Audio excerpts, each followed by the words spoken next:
dear old chum, Donald, reminds us to dig into the catacombs and crawl up into the attics of words. Turns out, troubadour does not mean the one who makes the song. Troubadour means the person who goes out and finds the song already made.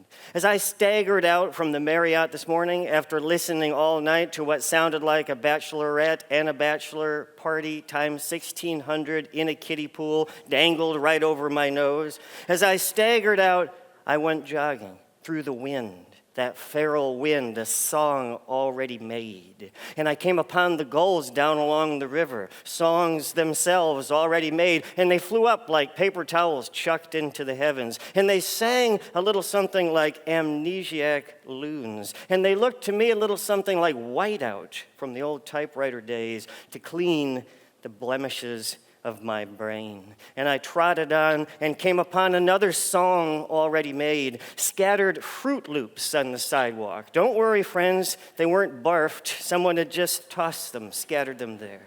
They seemed to me like portals into a different universe. Not black holes, but maybe something I could wiggle through and find a little catacomb where garden gnomes were stirring up fresh marmalade. And I carried on and found another song already made. A couple cool dudes, one maybe 19, the other maybe 24. They were dressed as if they were headed for treadmills, maybe.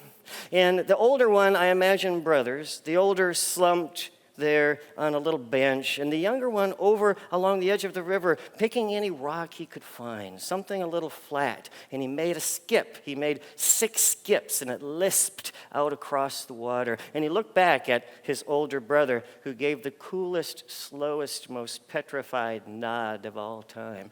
Yes, you did well. And then he began to pick larger and larger rocks, these songs already made, and he heaved them with his whole belly and knees and chin into the river, and they made the sound of the beginning and the ending of the world. And so I trotted down looking for other songs already made. And I came upon, friends, 7 mallards bobbing as mallards will do. And I wondered about the 8th, and I thought about just a few days ago, what we used to call Armistice Day, and the great storm that came upon the Wisconsin River and elsewhere, and my great-uncle Clyde, who died in that storm, froze, but not before he and his hunting buddies staggered through a swamp and made it 200 feet. It was 85 years ago just the other day, 200 feet from the road where they collapsed and died from exhaustion. I didn't know Clyde, but I sure as heck knew my grandpa, my greatest ambassador, my aegis, my best friend. We argued all the time, my best friend of all. He was my butterscotch candy and my peppermint too. And I thought about how the death of his brother changed him. I wondered about if his quietness, the loudness in that quiet, was something about Clyde.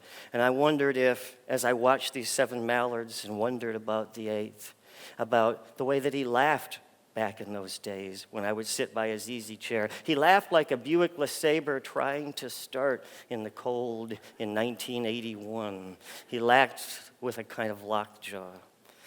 And then I looked up through the branches and I looked at the crooked cursive as I trotted on. More songs already made, the beautiful gnarled old fingers up in the trees. And I thought about my birth.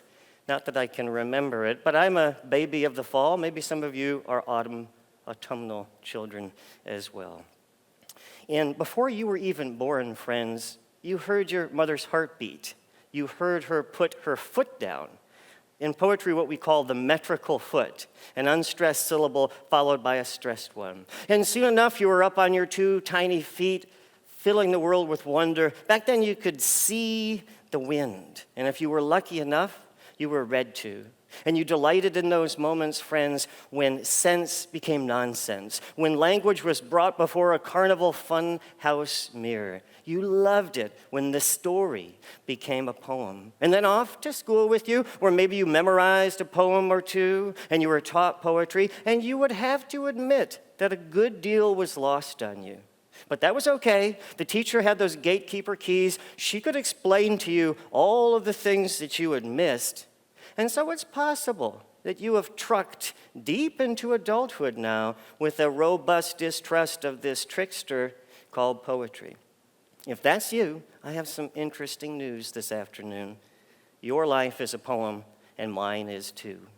It's pretty easy to see the connections. Poems thrive within structure. They're composed and comprised of lines. You don't have to have a calendar in every room to understand how much delight you take in knowing what's going to happen next. It's the fascinating paradox of summertime back when you were a kid. Ooh, you couldn't wait for those wild days of freedom. But then maybe Monday or Tuesday of break, a strange and sad malaise, as if you dined upon botulinized mayonnaise. You felt weird. What are you missing? I think you were missing structure. Poems live and die. They thrive within music and rhythm. William Butler Yeats said, "Rhythm stretches attention," and it does. When the chickadee sings up in the pine, you look up. When your best buddy starts to dance at the birthday party, you look on. When your niece makes the perfect set, which leads to the perfect spike in that JV volleyball game, you applaud. And you understand how flow affects your everyday life as well, right? When you hit a good music to the email, a good rhythm to the meetings. I remember years ago watching my brother-in-law and sister milk sheep, and then suddenly Eddie and Megan were not moving the milkers from one ewe to the next. No, suddenly they'd become conductors in the symphony of Bach. Friends, poems live and they die. They thrive within mystery and surprise. They tickle us and they tackle us. They blindside us. Emily Dickinson said, "I know it. I know when I've read a poem because the top of my head flies off." Virginia Woolf talked about moments of being. You and I, all of us will agree that so many of those indelible memories, for the good and for the bad, are those moments that we did not see coming. When we were blindsided, people will do and say the strangest things. You and I have done and said the most strange and peculiar things. We surprise ourselves every day, do we not? So my question this afternoon, to take away and carry forth back into your Toyota or Hyundai or whatever it is you're going to hop into later and proceed to Milwaukee or Appleton or wherever it is that you go on this wide world, is how might we take this poem called our life and make it just a stitch more poetical. Well, let's go back to structure for a second. You have all of these duties. You have to do them in more or less the same order each and every day. But I want to ask you how you might ritualize some of those duties. You owe it to your dentist to brush those pearly whites each day. You owe it to yourself and to your gums and to your heart valves to do so. But maybe tomorrow morning when you're scrub-a-dubbing, maybe you could pretend to be the harmonica player and fiddle player in your favorite band. You know, I'm talking about squeezing together your avocation, that is your hobby, and your vocation, that is your job. Let's think for a stitch longer about music and rhythm. It is not too late. You may be 78 sitting out there. You may be 83. You may be 19. It's not too late. You can pick up an instrument tomorrow. But what I would like to do right now is journey with you out into the garage. Past the dust, past the dead spiders, past the dead VHS tape, past the DVD that still skips but kind of works, past the folding chairs, to the corner where slumps a deflated basketball. It looks about as healthy, friends, as a pumpkin in April out on a porch. You know what I'm talking about? Kind of a little lean, gravity. Yeah. I challenge you to find the needle, find the pump it up, and feel the rhythm of that dribble again, how it syncs with your heart. You know, Charlie Parr sings, "The village that it takes to raise our kids is afraid to come outside." That may be true. And I know this as I go wandering through the neighborhoods on my jogs and walks, as I saunter about. These digital days, there are an awful lot of lonely basketball hoops out there. Feel the rhythm of the dribble. Go down to your neighbor's place. Kind of look down in their little nest thing. Maybe be audacious and knock on the door. Challenge him to a game of horse. Horse around a bit. Let's talk a little bit about mystery and about surprise. Maybe it's as easy as this. Walking your dog not clockwise but counterclockwise next time you're out there. just before dusk. Suddenly, that maple tree that has gone as numb to you as a doorknob on a Monday morning comes alive, red as raw venison, red as flame, red as blood, red as wine. Don't you love to be around curious people? People who are interested in you and interested in the world? Maybe life is not about gathering more surety. Maybe life is about getting more slivers from shepherd's crooks, gleaning more and more questions as you poetically proceed. What I'm talking about, friends, is a healthy reverence, cultivating a healthy reverence for what is, slowing down, breathing deeply, looking until you see all that may appear mundane is actually profound. So for this last little bit of my talk, this last little turnip and beet and rutabaga of my talk, I'd like to invite Allie out, and I want to thank you all for giving us words. She is going to pluck 5 words out before our very eyes. This is like a lotto that we all win, okay? And I thought I would try to make a little life from the poems called Your Words. Make a little poem from the life called Your Words. And I want to thank you for these gifts. If the birds can do it, I can too, right? I mean, they weave these holy hobo halos. And let me try to do the same. We have fairness, dauntless, friendship, forgiveness, and status. We live in a time of digitality. Folks touch the phone somewhere between 2,000 and 9,000 times a day.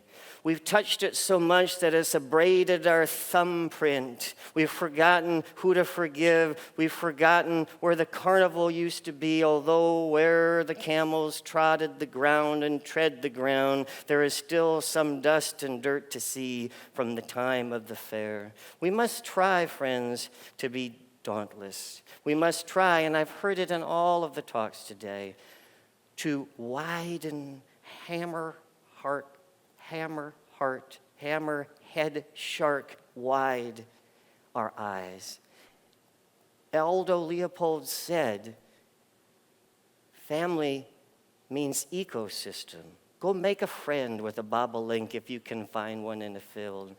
Be dauntless, be fair, forgive. Hasn't it been hard to forgive? Isn't there a vendetta that you feel pinched about? Don't you go home sometimes to the cupboard and pour out just a little thimble of vinegar? We rush to update our status.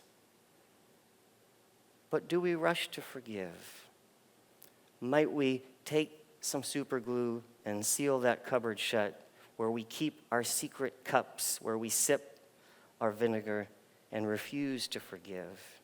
How might we stretch panoramic wide, technicolor beaming our hearts, our eyeballs, seeing at the speed of light? We have an opportunity, friends, to be dauntless, to be fair, to be forgiveness-oriented, not to update the status, but to befriend a tree, to take the sliver on, to understand ourselves as then flammable.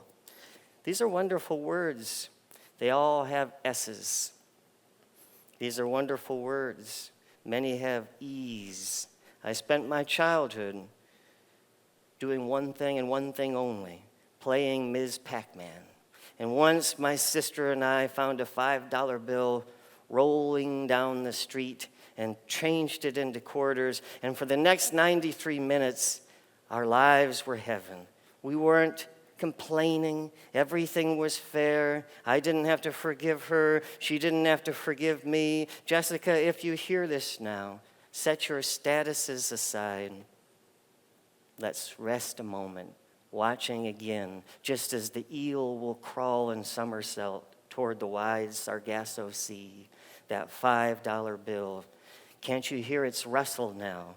I can hear it. It sings the song, not of status. It sings the song of dauntlessness, sure, but of friendship, forgiveness, and fairness. So we'll see you out at the carnival on the camel next year. Thank y'all.